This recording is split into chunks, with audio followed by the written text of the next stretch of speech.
TikTok is a shopping app in so many ways. The For You page serves you funny videos, which I love a funny video, but it also, right beside it, has the TikTok shop, which again links you up with many of these direct manufacturers who may have some fraudulent business or may be tied into really unethical labor, but it's a shopping app and it's meant to drive that.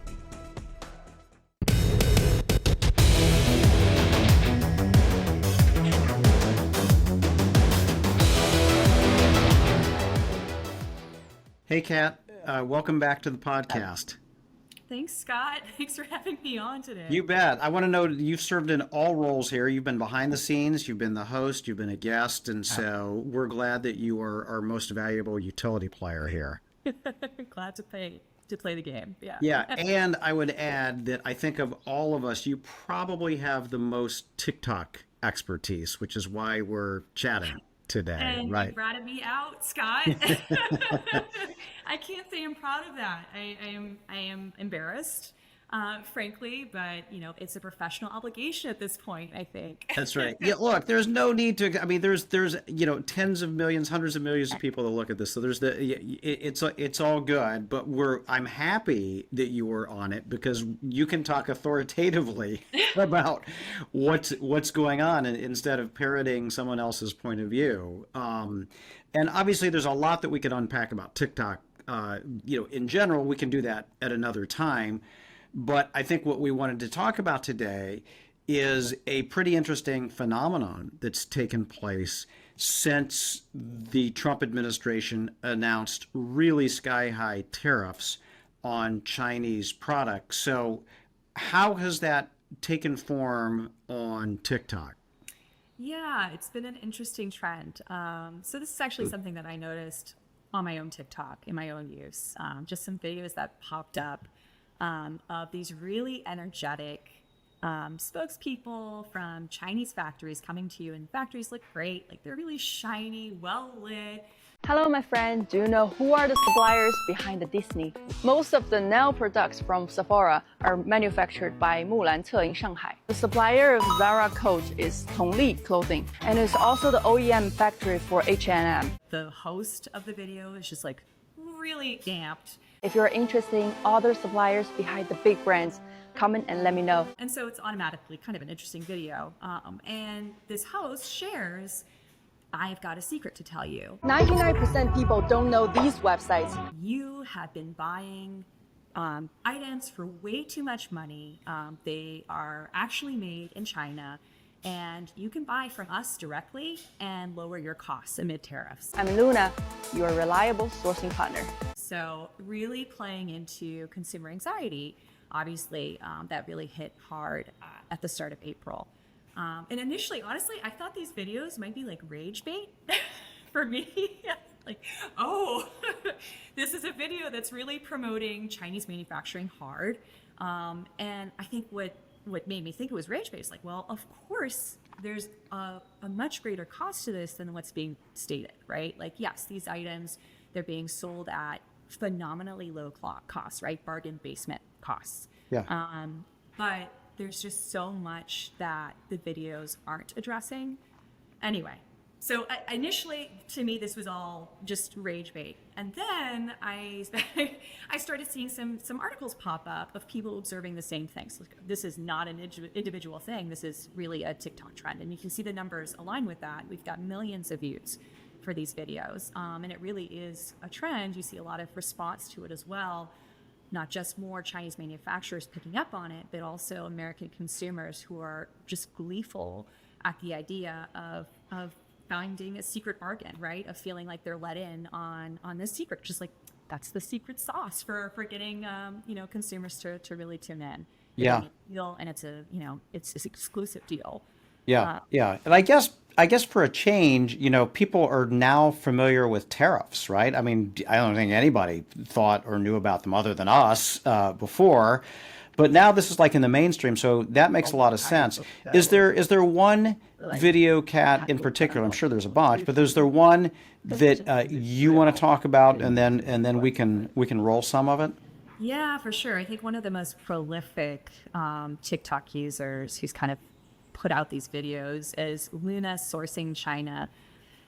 So as you can see, perky, very happy, energetic host sharing all these secret ways to access designer or really exclusive goods. And I totally understand why consumers really glom onto this, and indeed they are. She's got 1.2 million followers. These videos are racking up views, and people love it. And I get it. I don't blame the consumer for it. I think it's just a matter of some education. Yeah. So, and let's get there. What aren't they showing? Like, what is being hidden here, Kat? Because if it sounds too good to be true, it probably is. Yeah, absolutely. I think one of the biggest things that weighs on me, I do buy from Amazon. And this is something that, Amazon does sell some made in USA goods too, but they sell things that are not made in USA. And it really weighs on me morally when I look at these products that are not made in the US or are made in China, right? Specifically, because I know that the Chinese government has been waging essentially a genocide against Muslim minorities and other ethnic minorities in China for years. More than 1 million Uyghurs and other ethnic minorities in China have been put into detention and put into vocational camps under the guise of re-education or reintegration into their culture. And what that means is that these people are being forced to make the goods that we're ordering and bringing into our homes. And that is truly horrifying to me. It's a serious burden on my conscience. And it's something that obviously is not being talked about in these videos, that we're seeing a ton of the supply chain in China being integrated with forced labor. So even though this factory may not have any involvement with forced labor, which I'm glad if that's the case, it could well be that some part of their supply chain is utilizing it because it is part of the Chinese Communist Party strategy for success, exploiting that labor. Yeah. Yeah. And it also seems to me that, building on what you said, that I think it's fairly well known that just in general, labor conditions aren't as good in China, Right. in addition to just forced labor, and pollution Absolutely. is worse. So I imagine a lot of these consumers say, oh, I care about sustainability. I certainly care about how people are treated. I care about prices too. But it's so easy with that click just to kind of set that aside. Yeah, I think that's a great point. And one of the things about TikTok, especially if you're on the app, it is so retail focused, right? So, of course, you're being served these videos, which I don't think it's a coincidence that this is a trend on TikTok. This is a Chinese social media app, and you're being served videos that really do help China in its cause of creating dependence on its supply chains, right? On creating U.S. consumer dependence on its supply chains. That's, I don't think, a coincidence. How could it be? It's just way too prevalent, and it's strategic.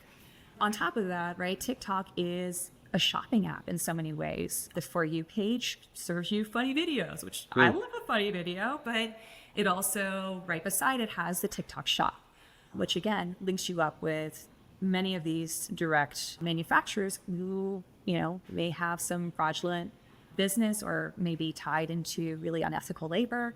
And obviously the environmental practices of major concern as well. But it's a shopping app, and it's meant to drive that. Yeah. It also seems like it's coming at a time when I think a lot of Americans who are used to that just click it, ship it, and get it cheap kind of shopping are probably feeling really vulnerable because of all the news about price hikes are coming and, I might not be able to get this in a month or what have you. I mean, do you see that playing out as well? Yeah, absolutely. They're preying on that anxiety. And I understand, like, again, I do not blame the consumer for this. I understand the desire to want to buy these things. But I'll be frank, I think it's an addiction. I think that we have an addiction to, as a country, to cheap goods. And we've been enabled to really let that addiction bloom, right? Like, in many ways, it kind of feels, I'm thinking about my own consumer experience. Thinking of myself, I guess, I can't speak for everyone, but as a, a millennial, I've seen, I had the Forever 21 experience in the mall. And that was like my first fast fashion experience where we really saw these, bargain basement prices coming in and this expectation of I should be able to get, 20 shirts for $5. Like, that's insane. You should not. There's a real cost to production. And we were kind of trained to forget about that cost. And have the expectation that no, like, clothes should be as cheap as possible. These items should be as cheap as possible, but that's just not the reality of how much it costs to actually make. Anyway, so fast fashion introduced with Forever 21, it's gone from that to Amazon and then to Shein, and now it's kind of a new level, a new low, I would say, of kind of DHgate, which is now the top 2 most downloaded free app on Apple Store. And this is a direct from Chinese manufacturers to consumers app. And there's another one, which is Taobao, and that's now at number 7. So these new variants are kind of climbing, and I don't know, I'm alarmed. Sure. I think it's concerning. I think it's concerning about what it's doing for our expectations for consumer goods. And again, like, we're obfuscating, we're forgetting about the actual process of how things are made. And that's, like, thinking about that again can be such a wonderful thing. Obviously, there's a really dark side to how some manufacturing happens overseas. There can be really just so much joy to be found in manufacturing stories, that are people are doing it right. Yeah. One last question just about what's going on with these videos before we turn to how we can educate shoppers and consumers and what some of the value of Made in America is. And that is, I know these videos are making some pretty spectacular claims about, like, this is basically what you can get instead of buying directly from the name brands, like from Lululemon or some of the designer brands. So is that legit? Yeah. Yeah. So great question. Yeah. We see that's one of the biggest draws, right? You can get this designer good. It's all made in China, and they just slap a label on once it's, imported into another country. It's like, largely this is not true. And this is like a buyer beware moment, right? Not only should you be concerned about the forced labor components, the unethical labor, and the environmental concerns that come from these factories, but also there's a real opportunity for consumer fraud here. And you don't know where your money is going. And there are plenty of tales. And so maybe this is the positive side of TikTok. If you look into this trend, there are plenty of stories of people who said, I was ripped off, I didn't get anything, or I got this absolute junk in return. So yeah, I would say by and large, Scott, do not get your Louis Vuitton from a TikTok shop or from DHgate. I caution you not to do that. I would say this reminds me, because I am not millennial, I am Gen X, well into Gen X. And, I remember visiting New York City as a college kid and seeing buying a knockoff Movado watch out of the back of a trunk for like $20. And it was like the equivalent of the equivalent of like a $500 watch. I was like, I'm getting a bargain, and it broke like 2 weeks later. So you kind of get what you pay for. But we're all susceptible, right? Like, I understand it from the consumer perspective, and I never want to blame a consumer. Like, I get it. I want a good deal too. But it's so hard when you see these videos. Again, it's rage bait for me. Like, what are we talking about? You cannot make these things for $1 and have people be paid well, right? Right. I want to, make sure that we're moving the conversation along. But one of the things that I wanted to point to as well is, like, this is not just a China issue, right? Sure. Like, this is a worldwide concern of unethical labor conditions. ProPublica came out with an investigation the other day of a Nike factory in Cambodia. Their claim was that workers were being paid a certain amount in the factory, and it turned out that only 1% of the workers were being paid that amount, and they're actually making the absolute minimum Wow. wage in Cambodia. And the 1% that was making the Nike claimed amount were HR and supervisors. Yeah. So, and these people were working 6 days a week, a huge amount of hours. So this is not just a China issue. This is a worldwide concern where we don't have oversight of factories, right? That we can't tell that they're being made ethically. Anyway. Yeah.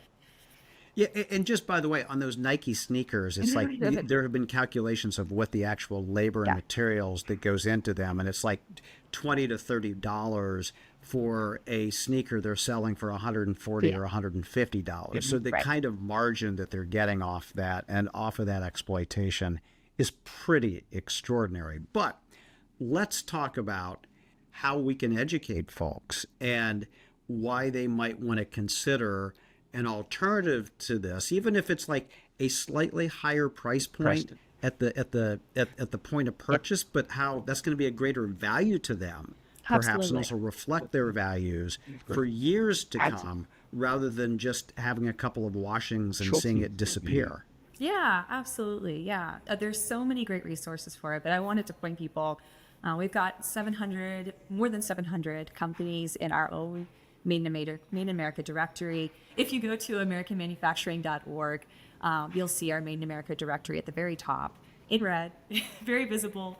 And it's awesome because you can search by category or by state. So if you're helping to support someone in your community, check out the state categorization. But if you're looking for specific stuff, like use that. But going along with that, if you are in big box stores, this is not something that you have to just, really hunt out on the internet.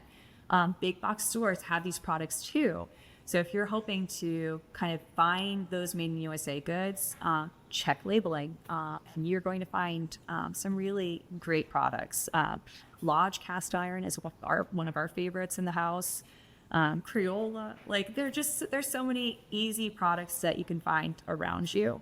But make sure that you're looking for them. And I think that a word of caution too, while we're talking about e-commerce and digital buying, what have you, there's a bill, the Cool Online Act, that would resolve this, but the labeling online is not really regulated in terms of country of origin. Online retailers are not required to identify where products are coming from. So just do your research. That again points to using directories like ours or others, like USA Love List is another one. And then we had a fantastic paper directory that the writer of on the podcast a little while ago, Crafted with Pride. They're great too. They've got, I think, 1,400 plus entries in their book, and it's like a old yellow book, yellow pages book style. It's super cool. Anyway, there's so many resources to find these products, and they're not insanely expensive either. There's some items that are like, I crafted this for years and years and years, but there are also people who are making things that are very approachable and accessible, like Crayola. That's very approachable and accessible. So, Kat, why don't we close with a good news story? And in this case, I understand it involves a well-known celebrity, a company that has been able to basically do 100% made in America products and has done it for over a decade, and they're supporting a great cause at the same time. What's going on here? I could not love this collaboration more. And this is coming from, I will admit, I don't care about football, but reading this story, I love this story, and I have a newfound appreciation for Jason Kelsey. And I know I'm not alone in that, but this story alone has made me a convert. So Jason Kelsey had a brand that he founded in 2022 called Underdog Apparel. And it started off as a, very much an Eagles kind of merch brand. So if you love the Eagles, you would have loved his stuff, like all kinds of players on it. Players I don't know, but I'm sure people would recognize. I have no idea. Anyway, so not so much my thing, but all of the proceeds, all the profits went to Jason Kelsey's nonprofit, which focuses on supporting education and the Philadelphia public school system, which is fantastic. Like, as a former teacher, That's been awesome. Love that. And that mission has not changed. So his brand continues today, and the profits still go to his nonprofit, Be Philly. Obviously, he's a beloved hero of the Philadelphia area, his adopted city. But what really brought this story to our attention, or to my attention, was this new collaboration with American Giant, which is another beloved brand for us. We've had Byron Winthrop, who is the CEO of the company, on the podcast several times, because he has done just such a fantastic job of weaving together a thoroughly made in America supply chain. This is from cotton all the way to the final stitch. And it's not easy to do. And it's about growing a more robust and resilient supply chain. And he's spoken really thoughtfully about that. So amazing that these two have partnered up. And what they've done is put together a collection of made in USA sweatshirts and t-shirts with, I think, to me, objectively, it's like, oh, this is a lovely shirt. I would get this shirt.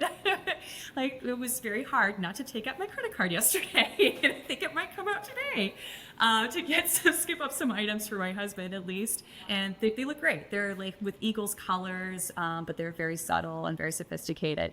But Jason Kelsey has really made an effort to support Made in America. And that's not only through American Giant, this most recent partnership, but also through some other brands that we love, like Sandlot Goods, which is a Kansas City-based manufacturer that does hats and has promoted the Chiefs, obviously, and kind of had their own touch of celebrity there.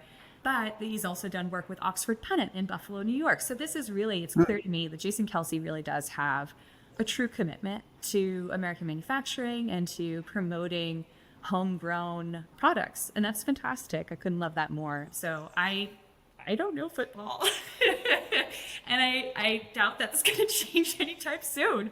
But my favorite center, new word that I learned, is Jason Kelsey. He's fantastic. I am completely a fan. So thanks. You probably do know who his brother is and his brother's girlfriend. I don't know. Okay. He might be a quarterback. I don't know. I know he's with the Chiefs. Travis is a tight end with the Chiefs. Okay. Yeah. Okay. I got one. And he's the less famous of the couple, right? Oh, yes, exactly. The Taylor Swift connection, I know. Yeah. Jason Kelsey was unfamiliar to me, but